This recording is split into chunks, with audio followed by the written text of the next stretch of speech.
Nessa terceira parte da segunda aula, nós vamos tratar o tema final, que é o tema de falhas. E quando nós pensamos em falhas, necessariamente elas podem ocorrer por não previsão ou por erros de projeto. No nosso caso, nós vamos nos concentrar em falhas relacionadas a projetos estruturais, as estruturas em geral. E muitos casos ocorrem pela não previsão de cargas. De um modo geral, as falhas em estruturas vão estar associadas com cargas pelo excesso delas, assim como pelo não suporte dessas cargas pela estrutura projetada. Então, quando eu penso nessas cargas, elas podem ser muitas vezes cargas excepcionais, no sentido daquelas cargas que não são esperadas, como um choque muito brusco na estrutura, como uma explosão, e algumas vezes por forças da natureza, como um terremoto ou um furacão ou alguma característica natural relativamente excepcional. Bom, no caso da primeira imagem, que está relacionada aqui com a ponte de Tacoma, é um caso mais conhecido que ocorreu em 1940 e está diretamente associado às forças aerodinâmicas. Grande parte da literatura atribui isso a um processo de ressonância, que provavelmente vocês já viram isso em Física 2 e fizeram alguns cálculos lá, relacionando aquela equação diferencial que nós podemos criar com a força e a frequência associada, e a partir disso a gente constrói algumas funções que podem representar a atuação dessas frequências e chegar no processo de ressonância. Então, basicamente é um exemplo bem conhecido.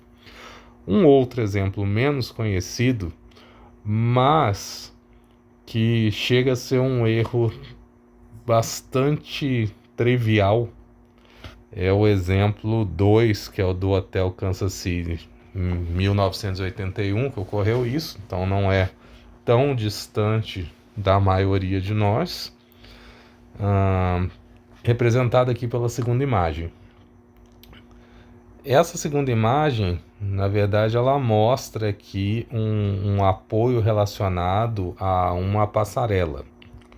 E nesse processo, a montagem original que deveria ocorrer é essa mostrada aqui, né? O projeto original é esse aqui, o da esquerda. Mas por um processo, na verdade, de recepção de material, né? De aquisição de material, as barras que deveriam ser colocadas, né? O tamanho delas não estava disponível, mas existia um outro tamanho disponível. Então, tiveram a ideia de fazer essa conexão nesse formato aqui. Então, você vê que a barra que deveria ser contínua, ela para no seu trajeto e depois uma outra inicia um trajeto subindo. Mas o que não foi levado em conta aqui é a distribuição dessa carga, né? De onde está essa segunda barra, qual é a carga que ela está recebendo e distribuindo aqui nessa estrutura. Então, a partir disso não foi verificado o projeto e a estrutura desabou. Um terceiro caso, que é o estacionamento Tropicana Cassino, muito mais recente, 2003, representado por essa terceira imagem, onde o prédio de estacionamentos entra em ruína. Aqui por diversos motivos, né? Por não seguir as normas, não respeitando processos de cura do concreto, altura de lançamento, dentre outras coisas.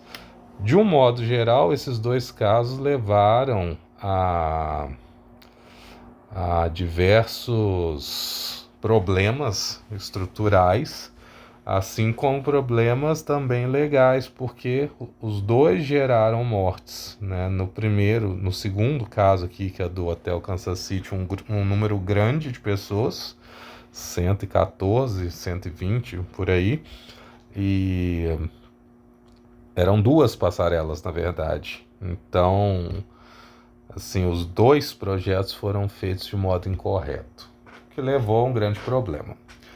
No caso do estacionamento, como ele estava em construção, o problema foi relativo aos trabalhadores que estavam no local. De qualquer modo, nas duas situações a gente tem o caso de levar ao óbito uma quantidade de pessoas por erros de projeto ou de execução. No caso do segundo, nós vemos que o erro não foi projeto, foi execução, alteração do projeto. No caso do primeiro, foi a falta de dimensionamento dessas cargas aerodinâmicas. E no caso do terceiro, uma falha na execução.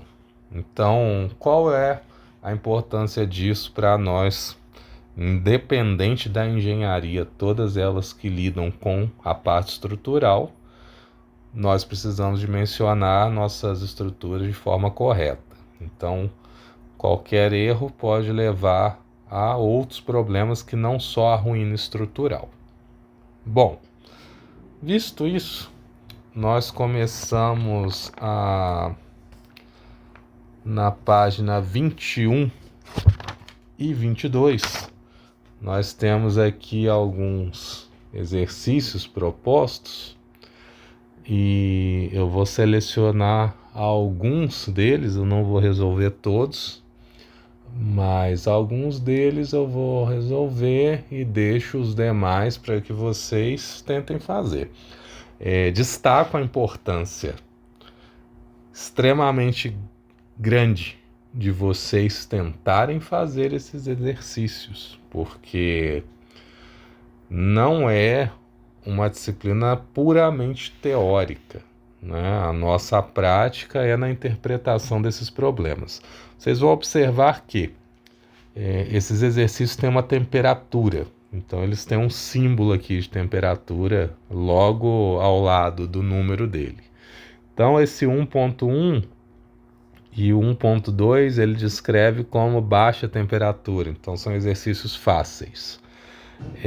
O 1.3 e o 1.5 e 6 já são médios. E quando ele vai para o 1.7 também é médio. Então quer dizer, nesse primeiro capítulo ele não considera nenhum como difícil. São todos fáceis ou médios na sua dificuldade. Bom, a partir disso, vamos fazer o primeiro, que é o 1.1, que é considerado para ele fácil. Então, talvez não precise nem de pôr o 1.1, né? Porque estamos no primeiro capítulo. Mas enfim, o que diz aqui nesse primeiro exercício? Considere uma situação em que a força F aplicada a uma partícula de massa m é zero. Então, a primeira informação que nós temos aqui é que a força é igual a zero e aplicada a uma partícula. Multiplique a forma escalar da equação 1.2, que está na página 7. Vamos ver qual é essa equação. A 1.2 é a equação da aceleração na forma de derivadas, né? Então, isso aqui é a equação 1.2. Por dt, então multiplica essa equação pelo diferencial de tempo, integre ambos os lados para mostrar que a velocidade v, também um escalar, é constante. E em seguida use a forma escalar para mostrar que a posição r é uma função linear do tempo. Então vamos por partes, né? A primeira coisa que ele quer que faça é que pegue essa equação e multiplique por dt. E depois disso integrar essa equação. Então vamos fazer isso. Fazer isso aqui. Então vamos pegar essa equação. dv dt e multiplicar por dt. Eu vou escrever esse dt em roxo para diferenciar.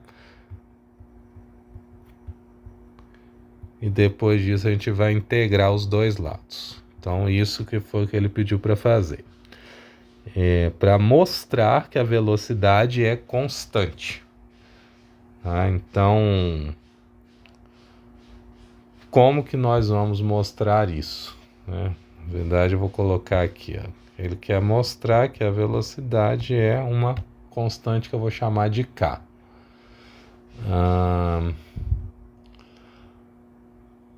Se a gente fizer essa resolução aqui, né, aqui eu vou ter essa simplificação e vou ficar com a integral de A dt, que é igual a integral de dv,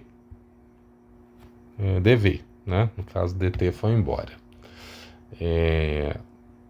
A partir disso, eu vou integrar só esse dv de 0 a v0, né? No caso aqui de 0 a t, né? 0 a v0, na verdade, porque aqui é a integral de dv que ficou, né? Então, com isso, eu vou ter aqui uma variação de v, tá? Isso aqui seria isso, né? Uma variação de v. Mas como eu vou considerar o zero aqui, ó, de um v a de um zero a v, vamos colocar dessa forma, então isso aqui dá v, né? Um v constante. Seria um vetor, só que ele diz claramente aqui, ó, que para mostrar que a velocidade v é também escalar, né? Multiplique pela forma escalar da equação 1.2. No caso aqui eu usei notação vetorial, mas não tem problema nenhum nisso. Então, chegamos a essa conclusão aqui. Que V, vou reescrever isso, que V é igual a integral de ADT. Aparentemente não tem nada para fazer aqui. Na verdade, esse exercício, se vocês analisarem, ele requer mais conhecimento de leis básicas da física e um pouco de cálculo, né? Então, talvez para alguns isso possa ser difícil, mas não é. Ele diz aqui em cima, né, que a força é nula. Então, a partir disso, observem o seguinte: força é igual a massa vezes a aceleração. Para a força ser nula, ou a massa é nula ou a aceleração é nula. E ele diz aqui, uma partícula de massa m. Então, a massa não é nula. Consequentemente, quem é nula é isso aqui, a aceleração. Então, a partir disso, a gente pode considerar que essa integral é nula, né? Então, eu tenho aqui zero. Se vocês lembrarem antes, eu vou até modificar isso aqui, ó, eu tinha escrito ΔV, né? E eu fiz isso por quê? Porque eu tenho aqui uma integral que eu vou melhorar. Eu vou pôr de V0 a V. Então, o que eu tenho com isso? ΔV é igual a zero. E daí eu tenho duas possibilidades aqui para mostrar que essa velocidade é uma constante, né? Ele pede isso, né? Para mostrar que a velocidade v é uma constante. Então, como eu tenho ΔV é v menos v0, e isso é igual a zero, então eu tenho que v é igual a v0, onde v0 é uma constante. Lógico que v0 pode ser zero, né? Que foi aquela primeira proposição que eu tinha feito. Então, a partir disso, a velocidade seria nula, mas constante. Ele não disse que precisa ser diferente de zero, né? Ele disse que a velocidade precisa ser constante. Então, a partir disso aqui, nós teríamos duas opções. Vou puxar aqui de roxo. Ou V, ou melhor, ou V0 é zero, ou V0 é um K qualquer. Então, a partir disso, nós mostramos que a velocidade é constante. Em seguida, use a forma escalar da equação 1.1 para mostrar que a posição R é uma função linear do tempo. A equação 1.1, vamos ver qual que é a equação 1.1. 1.1 é a equação da velocidade. Então, 1.1 é V igual a dr dt, né? E aí ele quer que mostre que é uma função linear do tempo. Bom, o que nós podemos fazer? Seria integrar essa equação, né? Então, a integral de v dt é igual a integral de dr. E aí eu posso fazer isso da mesma forma, né? De um R0 até um R. E no caso aqui da velocidade de um V0 até um V. Só que onde isso nos leva, né? O que a gente pode fazer agora é o seguinte: integrar v dt, na verdade não de V0 a V, né? De T0 a T, porque é uma integral em dt. Então, isso nos leva ao seguinte, a um V delta T. Mas vamos colocar T0 igual a zero, e aí a gente fica com o VT. E do outro lado, eu vou ter um delta R, né? Onde eu tenho R0 e R. A partir disso, como delta R é R menos R0, então eu tenho que o meu R0 mais VT é igual a R, que é o vetor posição, né, associado. E a partir disso, então, eu tenho o que foi pedido, uma função linear do tempo, né? Observe que o tempo é linear, que na verdade é a equação que a gente já conhece, né? Bom, essa é a parte A. Na parte B, ele pede o seguinte: repita a parte A quando a força aplicada à partícula é uma constante diferente de zero, para mostrar que a velocidade e a posição são funções linear e quadrática do tempo, respectivamente. Basicamente, o que ele pede para fazer é a mesma coisa, só que agora ele faz uma consideração diferente, que a força é igual a K. Então, a força não é zero, não é nula. Consequentemente, a aceleração não é nula. Então, a partir disso, pegando esse resultado aqui que nós temos, ó, qualquer um dos dois aqui, né? Então, a integral de V0 a V de dV, que é igual à integral de A dt, que nós temos é que a primeiro lado eu tenho um ΔV e do segundo eu tenho um A ΔT. Mas considerando T de T0 igual a 0 a T, então eu tenho AT. E isso aqui nos leva àquela primeira equação, né? Onde V0 mais AT. Então eu tenho aqui uma equação linear do tempo para a velocidade, que é o que ele pediu. E depois ele pede para encontrar uma quadrática do tempo em relação à posição, né? Que nós já sabemos, né, daqui de cima, é que a integral da velocidade no tempo é igual à integral da posição. A velocidade é dada por essa expressão aqui, né? Com isso,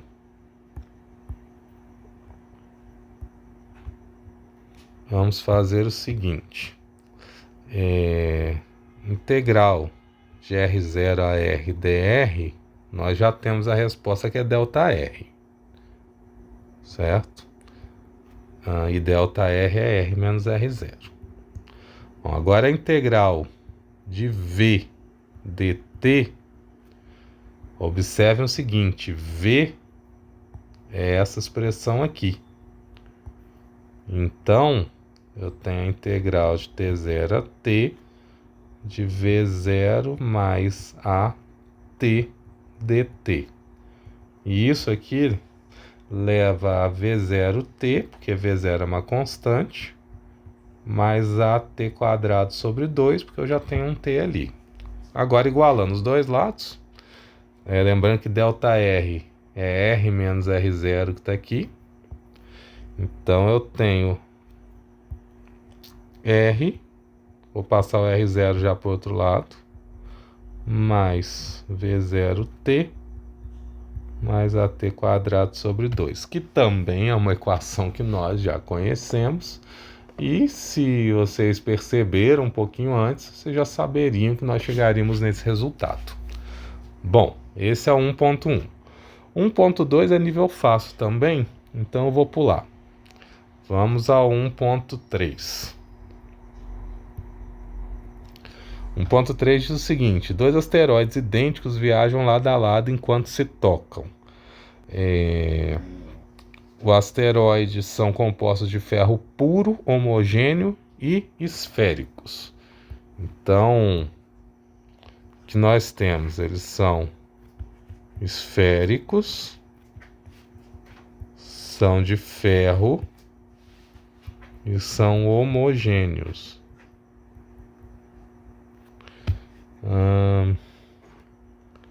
E aí a pergunta é: qual é o diâmetro em metros que eles devem ter para que exista uma força de atração mútua de 4,5 newtons?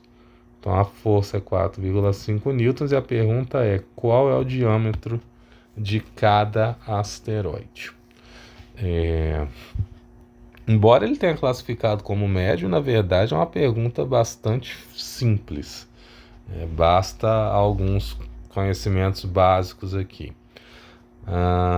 Bom, lembrando que força de atração é o G vezes M1 vezes M2 dividido pela distância entre os dois ao quadrado. A distância entre os dois necessariamente é o seu diâmetro, porque eles são esféricos, são idênticos. Então a distância do centro de um até o centro do outro é exatamente o diâmetro de um deles. Então, bastante simples. Que nós sabemos que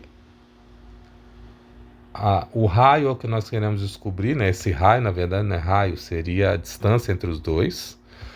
A força nós já temos, G é uma constante e a massa de nenhum dos dois nós sabemos. Então, nosso primeiro ataque é: qual é a massa? O que nos foi dado é que ele é de ferro. Então, uma possibilidade já é pensar na densidade do ferro, que é 7.860 kg por metro cúbico, de acordo com esse livro. Até vou conferir na tabela que ele mesmo tinha dado, porque de um modo geral a gente usa um número diferente. E aqui ele coloca isso mesmo, 7.860 kg por metro cúbico. Então isso é uma coisa que nós sabemos. Outra, e se não sabemos, está tabelado, só olhar. Outra é que densidade é igual a massa dividido por volume. Então a massa é a densidade vezes volume, ou a integral de ρdV. No caso não foi dado nenhuma expressão, embora foi dado que ele é esférica. E a partir disso nós podemos integrar em relação a uma esfera. Contanto que nós saibamos colocar um eixo e fazer essa integração, possível também. Mas desnecessário, né? Porque afinal o que nós vamos chegar no fim das contas é no volume de uma esfera. Então a partir disso, a massa tanto de um quanto de dois, porque eles são idênticos, é ρ vezes V, onde ρ é 7.860 e V é 4/3 de πr ao cubo. E R, não sabemos o que é R, ok? A partir disso a gente já pode inserir esses valores na equação, que vai ficar da seguinte forma: tem 4,5 newtons, que é igual a 66,74 vezes 10 elevado a menos 12, que vai estar multiplicado pelo r quadrado embaixo, que eu não sei qual é essa distância ainda, vezes 7.860 vezes 4/3 de πr ao cubo, e eu vou colocar isso ao quadrado, porque as duas massas são idênticas, né? Então uma vezes a outra é a mesma coisa eu colocar ao quadrado. Observem que r ao cubo elevado ao quadrado é r elevado a 6. Então o que vai sobrar aqui vai ser um r elevado a 4 em cima, tá? porque aqui eu vou ter esse R de baixo, que vai simplificar com o de cima. E, inclusive, se vocês fizerem a abertura desse valor, você consegue simplificar um R a 3, que vai dar R, e o outro R ao cubo vai dar R vezes R ao cubo, R a quarto. Então, de qualquer modo, a gente chega no mesmo lugar. Bom, reorganizando isso daqui, e na verdade talvez já seja ideal fazer essa conta, né? Eu vou ter aqui então 66,74 vezes 7.860 vezes 4 vezes 10 elevado a menos 12. E não, tem um quadrado. 7.860 vezes 4 vezes π e dividido por 3 elevado ao quadrado. E agora vezes 66,74 vezes 10 elevado a menos 12. Então temos aí 0,072.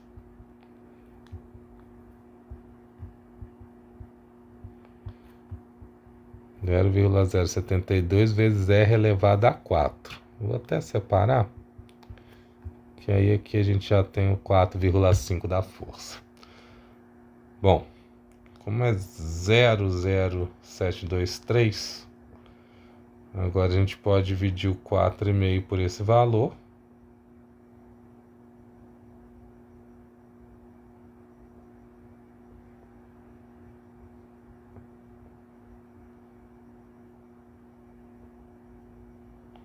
Que vai dar 62,02. Ou melhor, 62,2.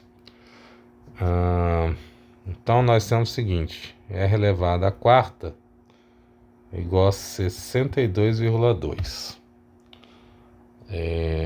E agora o que nos resta é a raiz quarta disso. Vai dar 2,8. Então a distância que eles precisam estar, né, essa era a pergunta, qual é o diâmetro em metros que eles devem ter para que exista essa força de 4,5? Essa distância é 2,8 metros. Lembrando que no começo ele disse que eles se tocam. Então, na verdade, o raio de cada um é 1,4. Bom, uma questão relativamente tranquila. Depois a 1,4 é fácil também e a 1,5 é média. Então vamos a 1,5. Então, se uma pessoa em pé na entrada do primeiro andar de um edifício em Chicago pesa exatamente 68 quilos, percebendo que esse pesa não é peso, não é força, é massa. Então 68 quilos. Determine o peso dessa mesma pessoa no topo do prédio, que tem 442 metros de altura. Então essa é a primeiro questionamento aqui que ele faz, né? Então a altura H. Então aqui nós precisamos de algumas informações.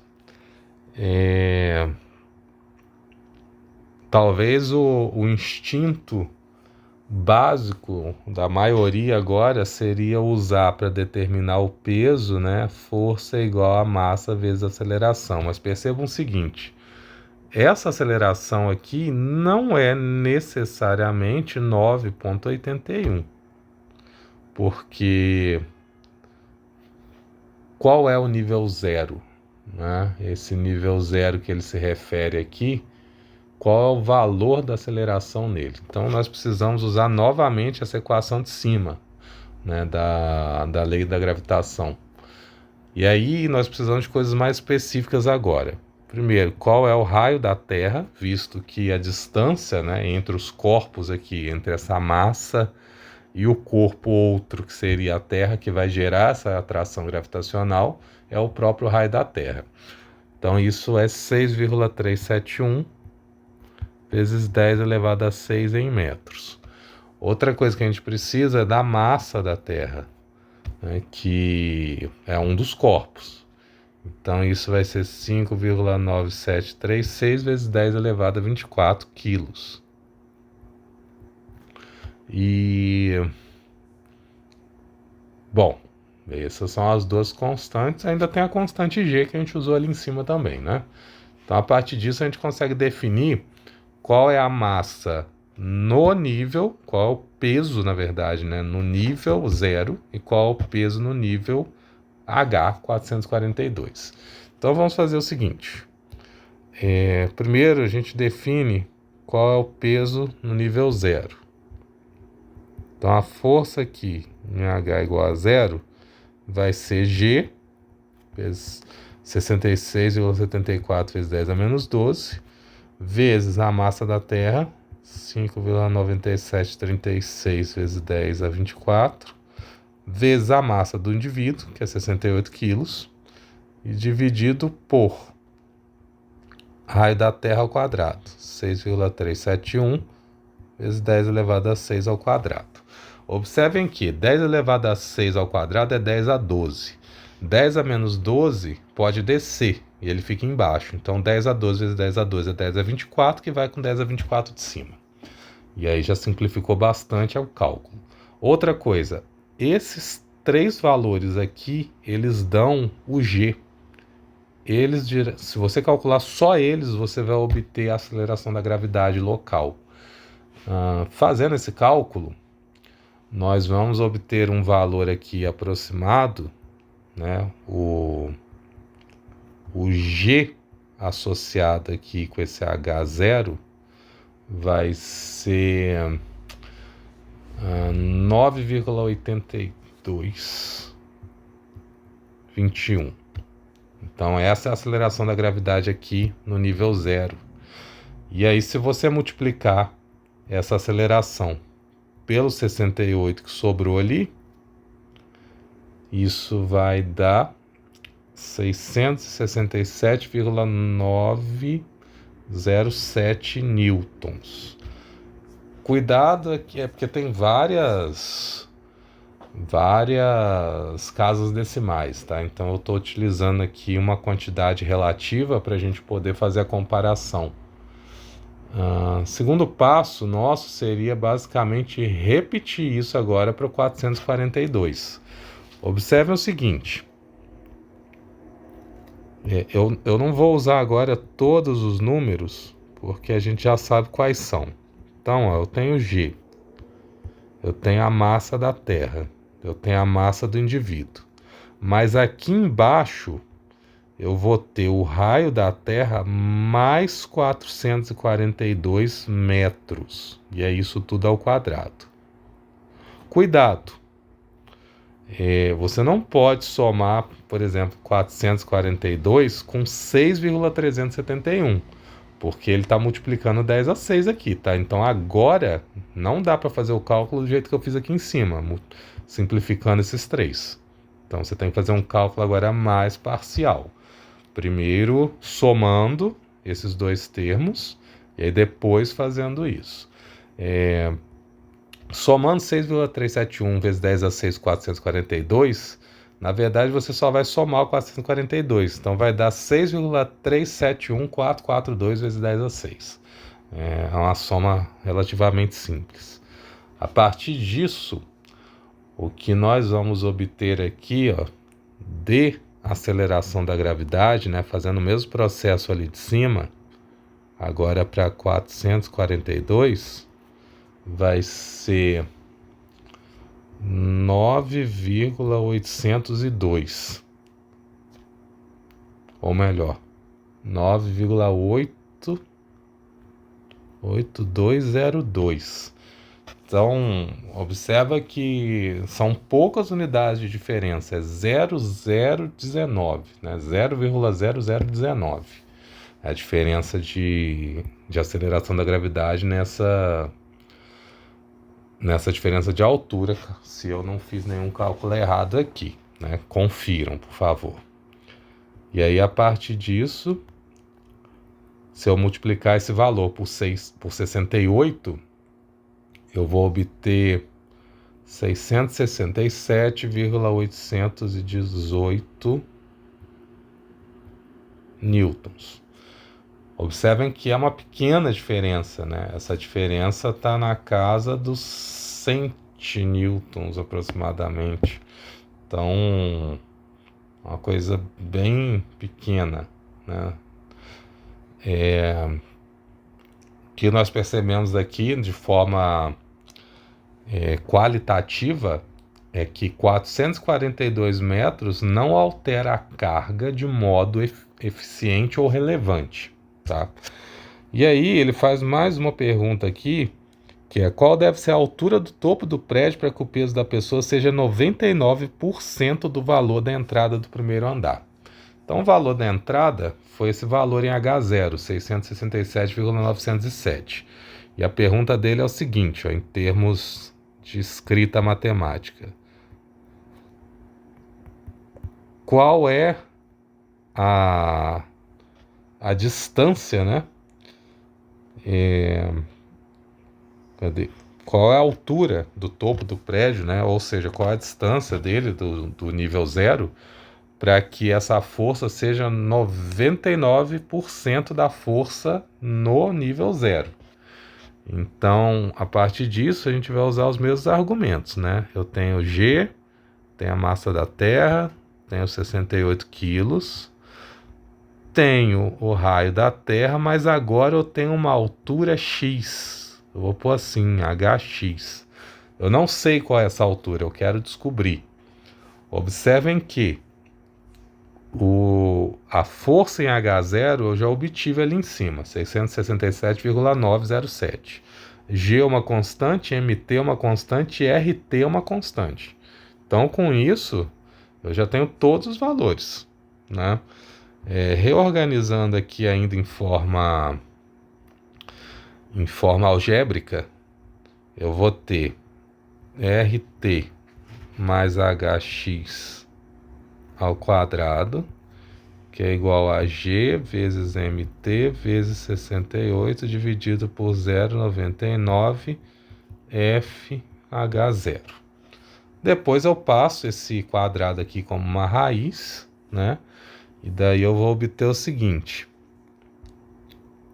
o raio da Terra mais essa altura x vai ser igual ao G vezes MT vezes 68 dividido por 0,99 vezes a força em H0. E aí, a partir disso, eu posso inserir esses números. Se eu fizer isto, é interessante que vai dar uma conta não tão razoável, né? Mas eu ainda vou fazer mais um passo aqui, ó. Eu vou inserir os números agora. Então eu tenho 66,74 vezes 10 a menos 12 vezes 5,9736 10 a 24 vezes 68 e menos o RT, que é o raio da Terra. Embaixo eu tenho aqui o 0,99 vezes a força em H0, 667,907. E o raio da Terra é esse valor aqui de cima, né? 6,371 vezes 10 elevado a 6. Fazendo essa conta,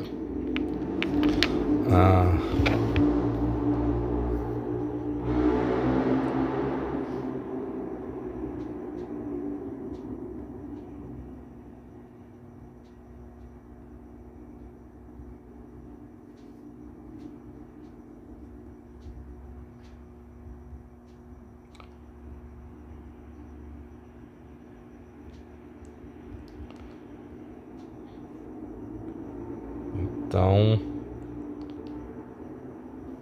tirando a raiz desse número, a gente vai ter 6 milhões aproximadamente.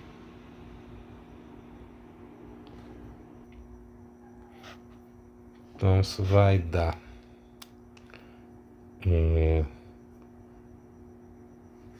Vou colocar uma notação científica: 6,4 vezes 10 elevado a 6 menos o raio da Terra, tá? Isso vai ser o HX. Observem por que o menos o raio da Terra, porque esse valor estava levando em conta o raio da Terra mais a altura. Então aqui, desconsiderando agora, subtraindo o raio da Terra, que estava ali em cima, isso vai dar... Vamos ver, o raio da Terra está aqui. 6,371 vezes 10 elevado a 6. Então isso vai dar 32.096,27 metros. Se vocês pensarem bem, 32 mil são 32 quilômetros. Então você precisa ter um prédio de 32 quilômetros na altura para diminuir 1% da força, né, gravitacional dele, do topo até a superfície. Quer dizer, é um prédio apenas hipotético.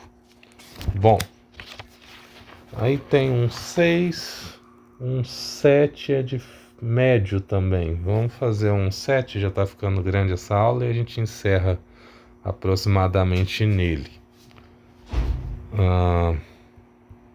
Só vou fazer alguns comentários, talvez, aqui do último exercício e do próximo. O 1,7, ele diz o seguinte: um disco de hóquei no gelo é um pequeno cilindro achatado de borracha vulcanizada com 76 milímetros de diâmetro. Então, D é igual a 76 milímetros e 25 de espessura, que eu vou chamar de E. 25 milímetros. Embora dá pra gente desenhar isso aqui. Esse. Então eu tenho um pequeno disco assim, né? Onde ele tem aqui o E e aqui o seu D. Bom,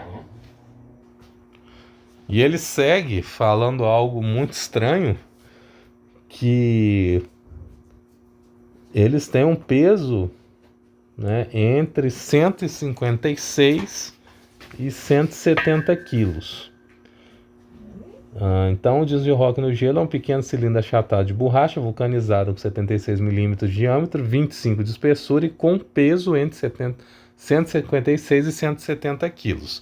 Percebam o seguinte: a nomenclatura que ele está usando é extremamente complexa, porque ele está falando que pesa 156 a 170 quilos, mas nós não estamos num contexto coloquial. Então, eu pergunto: esse peso é peso, quilograma-força, que é aquela unidade que a gente usou lá em cima, ou é massa,